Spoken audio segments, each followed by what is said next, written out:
Mayong adlaw, katawhan sa Dios sa Archdiocese sa Osamis. Sa ngalan sa tong kalahuron nga Arsobispo, si Archbishop Martin Sarmiento Khumuwadidi ug sa kahugpungan sa tibuok kaparian dinhi sa lokal nga simbahan sa Osamis, kini nausab si Reverend Father Eman Pujutan ang maghatod kaninyo sa atong pagpamalandong bahin sa atong ebanghelyo karong adlaw.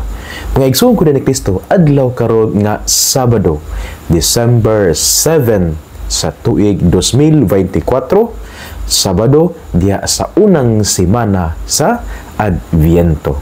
Ug gining adlaw nga Sabado, gining unang Sabado sa unang semana sa Adviento, akong pagtimbaya gayud sa tanan ginato nga mga suking tigpaminaw kining ato mga avid followers, mga avid listeners o mga viewers diha sa tuang FM 100.7, diha usab sa tuang AM 657 ug diha usab sa tuang FB page sa DXDD, ang DXDD Radio Television. Busa giawag mo nako nga maminaw ta kanunay ug mo like and follow sa FB page sa DXDD aron sa kanunay kamo ma-update karong naminaw karon sa radyo, aron kamo ma-update pud mo diha pinaagi sa tong social media, ma-update kamo sa mga kalihukan sa tong lokal nga simbahan sa Osamis, sanglit ang mga kalihukan sa tong lokal nga simbahan sa Osamis. For example, fiesta mas sa usa ka parokya, usa ka misa ni ana mga kalihukan, i-live man na siya o niya i-post po na sa DXDD sa FB page DXDD Radio Television. Ako usab nga pagtimbaya gayud sa atong mga benefactors nga sa kanunay gyud nagpaambit sa ilaang grasya nganhi kanato sa DXDD aron kining atong programa diya pinaagi sa pagsangyaw sa pulong sa Dios diya sa pulpito sa kahanginan mula hutay gayud. Salamat kayo sa atong mga benefactors, especially sa itong mga benefactors nga naminaw karon.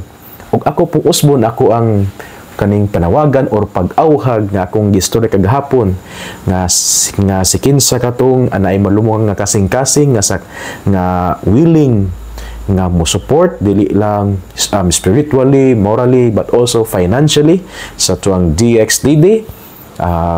Malipayon kay mi nga mudawat sa inyo ang generosity, nga mudawat sa inyong support, sa inyong financial support sa ato ang radio station dinhi sa lokal nga simbahan sa Osamis, ang DXDD. Busa katong mga willing mo support, kami usab malipayon nga mudawat sa inyo ang pagkamanggi hatagon.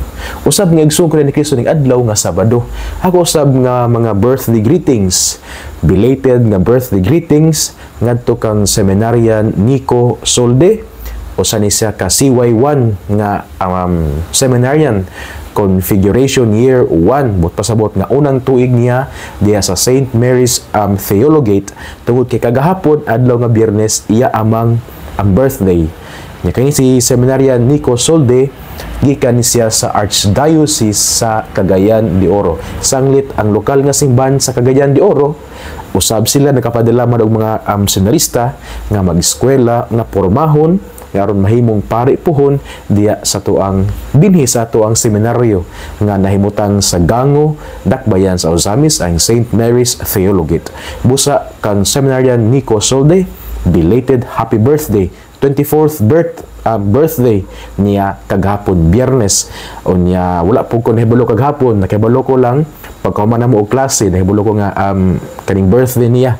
Munang wala na ko siya nag-greet sa akong pamalandong kaghapon. Busa karong adlaw nako siya gi-greet.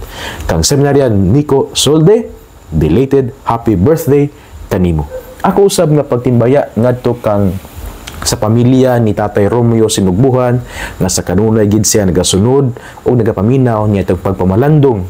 Busa kang Tatay Romeo Sinugbuhan o sa iyang pamilya, mayong adlaw kanyang tanan. Ako panghinaot nga anaka mo sa maayong sitwasyon, maayong kahimtang, o niya ako panghinaot nga ning adlaw hatagan mo sa Ginoo sa inyo ang kinahanglan nga grasya aron makapadayon sa inyong mga tahas bulhaton karong adlaw. Ako usab nga pagtimbaya sa tanan nga pamilya nga naminaw karon nga to ang sibya sa radio o nagsunod sa DXDD, ang mga nagluto diha sa mga atong mga nagluto nga while nagluto sila, nagtadtad sa lamas, nagtadtad ba ka sa ahos, sa sibuyas Bombay, o kaning nagbatil sa kaning itlog, kay magluto og kaning pamahaw, magdigamo, sa mga nagdungag karon nga while nagbuhat gini, sila usab naminaw sa tapong malandong. Good morning kaninyo karong tanan. Karon po siguro na uban siguro nga while nang hinlo nanilig silang tugkaran, ang uban siguro namubo sa kaning tanom nga garden, akong pagtimbaya ninyo karong adlaw. Ang uban siguro kay nang laba, tapi uban siguro nga nagkape-kape, no, naglingkod nya naglantaw sa mga tanom, nga way naglantaw sa tanom, nagkape or nag-inom ba ka gatas or Milo, o nya gion ang ila nag-tune in sila sa ato ang istasyonan sa GXTD sa 100.7 sa FM o sa 657 sa AM. So sa tanang nangapi karon, maing buntag, maing pagpangapi. So while nangapi maminaw tas ang kape atong parisan og pan. Ang pan dili ang pan nga kanang physical pan nga atong kanon, pero atong parisan sa pan mao ang pulong sa Dios. So may buntag kaning tanan. Ngaigsugo ni Kristo karon usab nining adlaw nga Biyernes, nining adlaw nga Sabado, December 7, ato usab gihandom ang kaning pangilin ni San Ambrosio. Usa ni siya ka obispo, o nya usa pod siya ka doktor sa simbahan. Natawo siya sa Gaul, pero namatay siya didto sa Milan.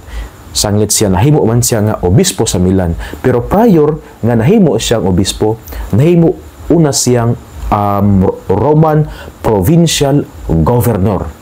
After nga siya nahimo nga governor, siya gipili sa katawhan nga nga mahimong obispo sa Milan. Ug sa iyang pagka-obispo sa Milan, maayo kay siya mohatag og sermon, maayo kay siya mo pasabot sa pulong sa Ginoo, maayo kay siya mo explain sa pulong sa Ginoo niya, balaan ug buotan kay sa nga tawo. Kung gumikan sa iyang pagkamaayo kaayo eloquent preacher of the word of God, si San Agustin na convert, o niya si San Ambrosio usab ang nagbunyag kang San Agustin. Siya nahimo siyang doktor sa simbahan, doctor of the church, gumikan sa iyang kanabatong orthodoxy sa iyang preaching. Gani adtong panahon niya nakigsumpaki magid siya, nakigkontra magid siya sa mga Arians. Iya magyung kanabatong iyang gipildi gayud ang mga arguments sa Arians, kay kini gitawag nato Arianism, usa ka heresy. Kaning Arianism usa ni sa ka heresy nga nag-ingon nga si Kristo dili Dios. Usa ni sa ka heresy nga nag-deny sa divinity of Christ. Pero si San Ambrosio, obispo, doktor sa simbahan, iya kining gisumpaki, iya kining gipildi ug iyang gi-defend nga si Kristo Dios, nga si Kristo kanang betong iya gi-defend ang divinity of Christ. Kay mo man atong pagtuo, di ba? Nga si Kristo 100% human, 100% divine. Kay si Kristo mamon siya ang second person sa Trinity, pero aduna siya duha ka natures, divine nature and human nature. Unya ang kaning Arianism, ilamang gi-deny ang divine nature ni Christ. Nag-ingon raman sila nga si Kristo tao ra ug dili Dios, pero kani gi-defend ni siya ni San Ambrosio. Nindot kay daghan pug ayog mga works, mga sermon si San Ambrosio. Daghan sa mga nindot nga mga pamalandong. Gani sa masang giingon, gumikan ini si San Agustin na convert ngadto sa pagkakatoliko. Nya si San Agustin gibunyagan ni San Ambrosio, o nya si San Agustin usab nahimong pari, nahimo usab siya nga obispo, o nya nahimo po siyang doktor sa simbahan susama ni San Ambrosio nga nag-defend o sa iyang mga gipangbuhat nga nindot kaayo, mao gyud ang iyang gidefend gyud ni kaning San Ambrosio ang pagka-Dios ni Kristo. Sa kadaghanan sa mga works ni San Ambrosio, bukod lang kung usa ka kadabitawng tudling sa iyang tanan niya mga pamalandong, mga pagtudlo, mga sermons, nya nindot ayo kaning akong nakita sa akong pag-research sa iyang kinabuhi, ay nindot kayo nga kaning line or kaning quote or saying si San Ambrosio. Ingon si San Ambrosio da sa iyang work nga De Officiis, of the office, ingon siya nga, no one is Christian unless he is compassionate. Usbon ko, ingon si San Ambrosio ang santos nga atong gihandom karong adlaw. Ingon siya nga, no one is a Christian unless he is compassionate. Ingon siya, walay tawo nga Kristiyano gawas kun siya mapuanguron, compassionate, kung gawas siya maluluyon, kay ato manggi moragi associate nga ang compassionate goes hand in hand with mercy. Kung ikaw tao mapuanguron, ikaw usap maluluyon. Ingon siya nga, kung usa ka Kristiyano daw, kinahanglan nga ang Kristiyano mapuanguron, kinahanglan nga ang usa ka Kristiyano maluluyon. Kay kung ang usa ka Kristiyano dili siya maluluyon, kung ang usa ka Kristiyano dili siya mapuanguron, kana nagpasabot nga siya dili tinuod nga Kristiyano. Kay ingon man si San Ambrosio, no one is a Christian unless he is compassionate.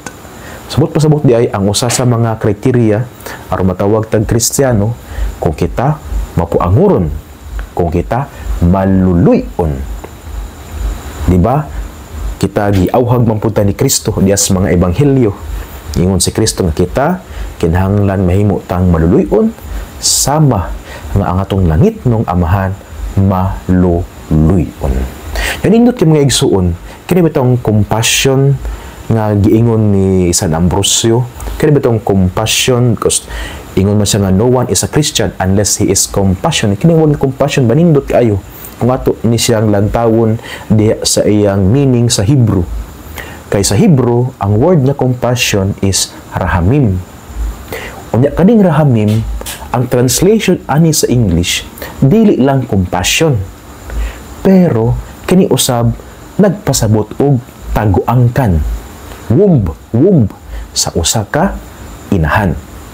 So, kung mao ni siya ang pagsabot niya sa compassion, mao ang pagbati sa inahan ngadto sa iya ang gisabak nga naa sayang tag-angkan. Mao din na ang compassion. Kung yung compassion kana nagpasabot nga mao ang pagbati. So sama sa usa ka pagbati sa inahan ngadto sa iyang anak nga naa sayang tag-angkan. Nga walay buhaton ang inahan nga makadaot sa anak. Kay ning bati man siya sa pagbati sa iyang anak nga iya ang gisabak diya sa iyang taguangkan. Mao din na ang compassion. Nindot kayo, usbon ko ang ingon ni San Ambrosio. No one is a Christian unless he is compassionate. Usa kini kahagit kanato mga igsuon nga sa atong kinabuhi kana atong batunan ang pagkamapuanguron, ang pagkamaluluyon. Ilabi na gayud sa atong mga igsuon nga nagkalisod. Ilabi na gayud sa atong mga igsuon, especially sa atong mga silingan. Makita ra nato sa atong mga balay, mga silingan nato nga nagkalisod. Unsa pa atong gibuhat basin og nagpabilintang buta, basin og kanabetong atong ededma ang atong mga silingan nga nagkalisod. Well, makaingon ta nga wala mapud sila naningkamot sa kinabuhi, pero part man gyud na sa kinabuhi nga kanabetong bisag usa to pagpaningkamot, mao gani ang atong makaya. Unya napoy mga tawo nga blessed pug kaayo sa kinabuhi nga daghan sila og kanabetong mga blessings. Kana hagit nga mutabang tas mga igso natong nagkalisod, ilam na gayud atong mga silingan, ilam na gayud atong mga kauban diya sa gagmayng simbahanong katilingban. Maluoy kanila, kinahanglan nga kita mapuanguron ngadto kanila, ato silang tabangan. Sanglit ingon man si San Ambrosio, ang santos nga atong gihandom karong adlaw, no one is a Christian unless he is compassionate. Nindot kayo mga igsuon. Kung igsuon ko dahil anhitas sa atong ebanghelyo karong adlaw, usbon ko adlaw karon nga Sabado, December 7, 2024, Sabado diya sa unang semana sa Adbyento, ug karong adlaw usab atong gisaulog ang pangili ni San Ambrosio.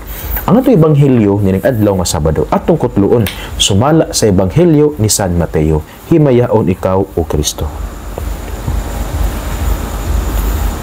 Unya, giduaw ni Jesus ang tanang kalungsuran ug kabaryuhan. Nanudlo siya didto sa ilang mga sinaguga ug giwali niya ang maayong balita bahin sa paghari sa Dios ug giayo niya ang mga tawo sa tanan nilang balatian ug sakit. Gitugom ni Jesus ang iyang napulog duha ka tinun-an ug gihatagan ni sila gahom sa paghingilin sa mga daotang espiritu ug sa pag-ayo sa tanang sakit ug balatian. Adtua hinuon ninyo ang nangawala nga mga karnero sa nasod sa Israel. Lakaw kamo og isangyo nga hapit na maghari ang Dios. Ayuhan ninyo ang mga masakiton, banhawa ang mga minatay, hinlui ang mga sanlahon ug abuga ang mga yawa. Nakadawat kamo nga walay bayad, busa panghatag kamo sa walay pagpangayog bayad. Ngigsoon ko ni Kristo ang ebanghelyo sa Ginoo. Daygon ikaw o Kristo. Ngigsoon ko ni Kristo kini ang ebanghelyo ni adlaw nga Sabado atong gikutlo sumala sa ebanghelyo ni San Mateo kapitulo 9 unya versikulo 35 then miadto sa kapitulo 10 versikulo 1 dayon versikulo 6 hangtod sa 8. Diin nining maong ebanghelyo nga atong nadungog nga si Kristo. Una, nagsangyaw siya sa maayong balita may tungod sa gingharian sa paghari sa Dios. Unya sa iyang pagsangyaw sa maayong balita ngadto sa kalungsuran ug kabaryuhan buot tanan, lungsod, baryo, sentro ug mga suok giadto ni Hesus aron sa pagsangyaw sa maayong balita. Ug diha sa iyang pagsangyaw nag-ayo pod siya sa mga masakiton, naghingilin siya ng mga yawa. Ang tanang mga masakiton iyang giayo diha silang mga balatian sa lawas. Ug kining tahas nagibuhat ni Jesus sa pagsangyaw sa maayong balita ug sa pagpaghingilin sa mga yawa, pag-adto sa mga kalungsuran sa sentro, pag-adto sa kabaryuhan sa mga suok, sa kadabitawng pag-ayo sa mga masakiton. Kini siya nga tahas gihatag ni Jesus asa ngadto sa iya ang mga napulog duha ka mga tinun-an. So muli ang konteksto sa to ebanghelyo karon. Si Jesus nagbuhat sa iyang tahas pagsangyaw sa maayong balita ngadto sa kalungsuran ug kabaryuhan ug sa pag-ayo sa mga masakiton ug sa paghingilin sa yawa. Ug kining tahas gipasan Jesus, gihatag, giintrigo, entrusted ngadto sa iya ang napulog duha ka mga kinun-an. Gani iyang giingnan nga kamuusap isangyaw ang maayong balita nga hapit na maghari ang Dios, ayuha ang mga masakiton, banhawa ang nirtay, hingingli ang tanang mga yawa. So sa laktod nga istorya, ang konteksto sa atong ebanghelyo karon mao kini ang paghatag ni Jesus sa otoridad, authority sa pagsangyaw sa maayong balita nga hapit na maghari ang Dios ngadto sa mga tinun-an. Laktod nga istorya mao ni ang konteksto nga si Jesus ninghatag sa authority ngadto sa iyang 12 apostles ang napulog duha ka mga tinun-an aron nga sila mosangyaw sa maayong balita tungod sa gingharian sa Dios, mag-ayo sa mga masakiton o maghingilin sa mga yawa. So ang konteksto mao kini the authority to preach the good news about the kingdom of God given by Jesus to His apostles. Ngano ako man gipaklaro mga igsoon kay mao ni ang key, ang yawi aron atong sabton ang usa ka verse diha sa Biblia nga kana bitawng usahay lisod sabton unya usahay murag ma-misinterpret. Unsa man ni kaning katapusang bersikulo sa ebanghelyo usbon ko pagbasa ingon dinhi nga nakadawat kamo nga walay bayad, busa panghatag kamo sa walay pagpangayog bayad. Kani siya usa sa mga bersikulo nga lisod kayo sabton nga usahay kung sabton siya out of the context na nga pagsabot ma-misinterpret siya.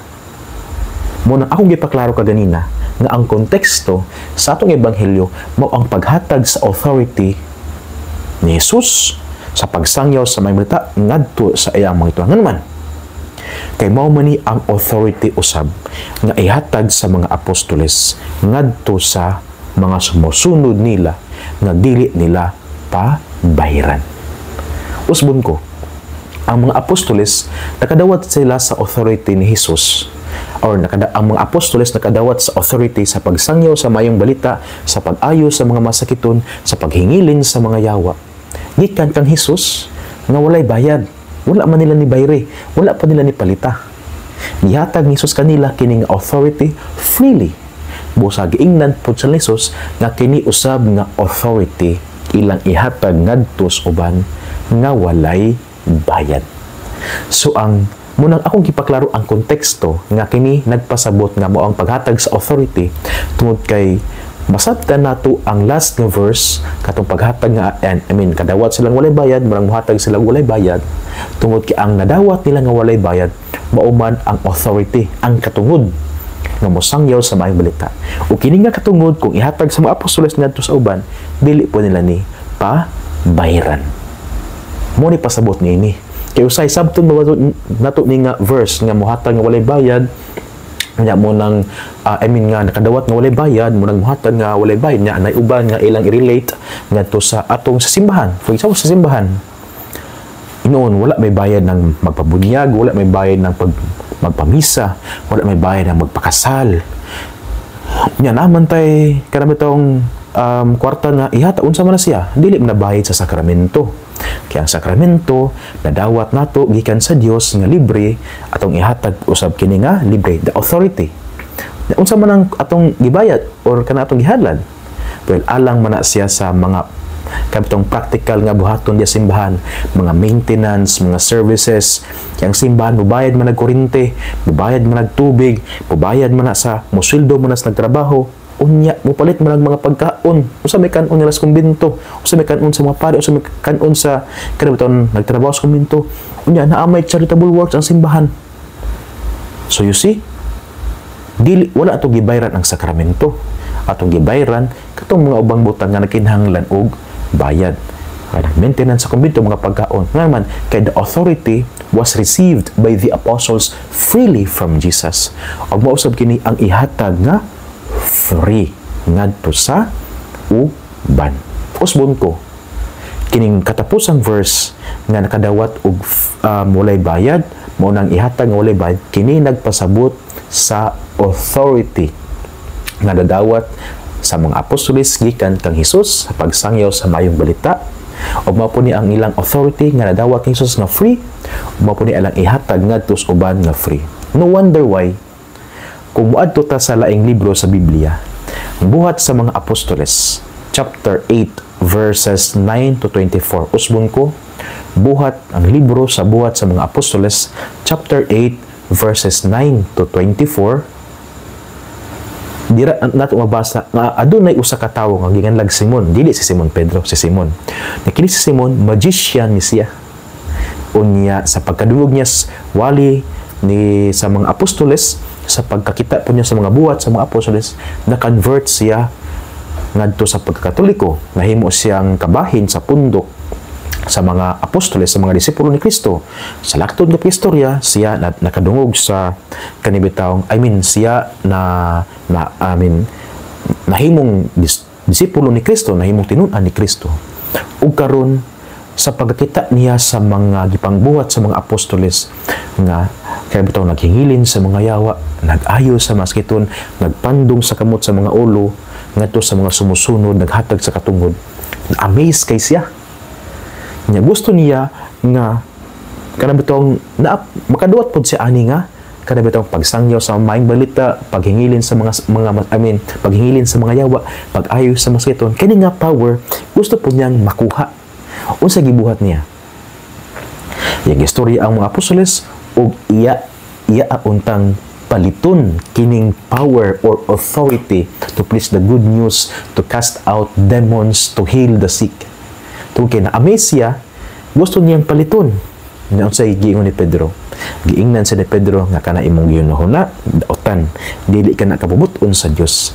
He was rebuked by Peter. Nganuman kay kini nga usbon ko, kay kini nga authority nga mao gipaklaro sa itong ebanghelyo karong adlaw, dili pwedeng mapalit, dili pod pwede nga paliton, kay it was given by Jesus to his apostles freely, and this should be given freely also through the grace of the Holy Spirit. O kaning story ni Simon nga the magicians nga gusto mo palit og authority from the Holy Spirit to preach the good news, to heal the sick, to cast out demons. Dira kaning nagsugod ang kaning sala nga simony, kada bitawng selling and buying spiritual powers or selling and buying authority. So mao kana usbon ko nga igsuon. Sa Ebanghelyo, ang konteksto mao ang paghatag ni Hesus sa authority sa pagsangyaw sa maayong balita freely ngadto siyang mga apostoles. O mao ni ang authority nga ihatag sa mga apostoles freely usab ngadto sa mauban nga maoy sumusunod nila. Kung mao kini, unsay implications? Una, ang otoridad diya sa simbahan dili pwedeng mapalit. But pasabot nga dili ta makaingon nga gusto ko mahimong Santo Papa, akong paliton na og 2 million. Murag bidding style ba, bidding. Kinsa gusto mo Santo Papa, magbidding. Na pinakataas og bid mo kadaog dili pwede. Why? Because the authority is given freely by Jesus and it should be transmitted also to people through the grace of the Holy Spirit freely. Ang authority sa church dili pwedeng mabayran, dili po pwedeng paliton. Ikaduha nga implications, ang mga sacraments, especially the sacrament of ordination, na ordinahan sa pagkadiakono, ordinahan sa pagkapari, ordinasyon sa pagkaobispo, dili pwedeng ibaligya, dili pwedeng paliton. Wala nagpasabot nga dato man ang akong anak, unya dato man ko, daghan na ko kwarta, mapari gini akong anak kay dato ko. No, kay dili man mapalit ang grasya sa ordinasyon.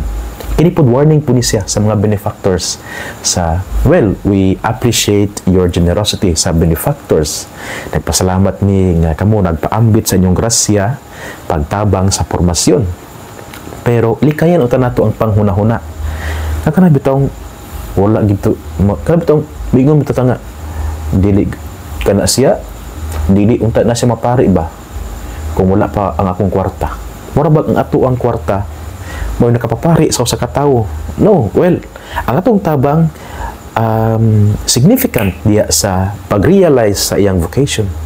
Pero dili man sama sa mga dili man mapalit ang grasya sa ordinasyon, dili man pwede nga minguta nga kana bitong kana siya dili na siya mapari unta kung wala pa ang akong kwarta. No, di pwede. Di pwede kay the sacraments, especially the sacred ordinations, dili ang grasya ni ana dili pwedeng mapalit. Kay maski ikaw mo pinakadato, bisag nakita ang pinakadato, kung dili ka bubuton sa Dios nya, kung wala po ta gitawag sa pagkapari nya, kung wala po ta ning tupag sa maong tawag, bisag pagdato kita dili ta mahimong pari. Why? Because the grace of ordination cannot be bought by money. Unya ikatulong implications, God's blessings cannot be bought also by money. Dili man ta pwedeng mopalit og grasya sa Ginoo o mga panalangin. Sige ka na bang mayon nga dako ra ba kog halad sa simbahan, panalanginan gyud sa Ginoo nini? No oy, dili oy. Well, again, thank you for your generosity. Pero dili maayo nga moingon kita nga dakuon ako ang akong halad kay nako gipangayo sa Ginoo. Hinaot nga hatagan ko sa Ginoo kay dako ra ba kog halad. Mura bag atong paliton ang panalangin sa Ginoo? No, we cannot buy God's blessing. Why? Because God, it is the prerogative of God nga hatagan ta. Unya kana blessings man sa Ginoo. Di wala kana bitaw tong pag-ampos Ginoo mga itag blessings, dili mo na business, dili mo na sa ingon nga kwarta to kwarta mingon ta nga Lord, tagae ra kog ay Lord, hinapon ta Lord nga makapasar akong anak. Nya mohatag ka og 100,000. Sure ko nga makapasar ako anak naman. Kaya naghatag og 100,000 and dili pwede because we cannot buy God's blessings, because God's blessings again are freely given by God to us. So usbon ko mga igsuon niya itong pagmalandong sa Ebanghelyo karon, ang konteksto mao nga ang paghatag ni Jesus sa autoridad to preach the good news, to heal the sick, to cast out demons freely to His apostles. Og mao po ni ang authority nga ihatag sa mga apostoles ngadto silang mga sumusunod freely. But pasabot ang implications, una, we cannot buy authority. The authority in the church cannot be bought by money. Ikatulo, sacred ordinations also. The grace of the sacred ordination cannot also be bought by money. Third, we cannot also buy God's blessings. Wala nagpasabot nga dako kag halad, kung unsay imong gipangayo, ihatag na sa Ginoo. Mura bag mapugos ang Ginoo kay dako kag ihatag. No. Why? Because all of these are God's blessings. And God's blessings ihatag sa Ginoo sa tua freely Why? Because it is a blessing from God. Dili man siya kana bitang ROI, dili man siya return of investment. Wala rin pasabot nga naa kay daghang kwarta, makabot na nimo ang tanan imong gipangayos kinabuhi, makabot na nimo ang tanan nga imong giampo sa Ginoo. No, because it always depends diha sa kada bitang grasya o panalangin sa Ginoo. Ngaigsoon ko ni Kristo, di niya nakukutob sa kong pagmamalandong, di niya nakukutob sa kong pagpasabot, pagpaambit sa kong pamalandong sa to ebanghelyo karong adlaw. Dili nato kalimtan nga ang pulong sa Ginoo kinahanglan nga nato pamalandungan, paminawon, dalon yes pagampo ug paningkamutan nga puy-an sa atong kinabuhi. Kay bulahan kayo ang tawo nga naningkamot nga magpuyo sa mga pulong ni Jesus. Sama siya sa usa ka kahoy nga gitanom daplin sa sapa, kansang dahon dili gayud malaya, unya tiempo sa timbunga siya gayud mohatag og mamaayong bunga. Ngaigsuon sa sulod na pud nga higayon nga kita makita nini nga to ang pamalandong, nini nga to ang pulpitos kahanginan pagdungan kitag maminaw og mamalandong sa pulong sa Ginoo. Uban sa pangiliya sa atong mahal nga inahan nga gisangpit natong mga misamisnon nga berhen sa kuta, ang Dios unta magapanalangin kaninyo kanunay sa ngalan sa Amahan ug sa Anak ug sa Espiritu Santo. Amen. Maayong adlaw, mag-amping ug ki Dios li siempre bendiga.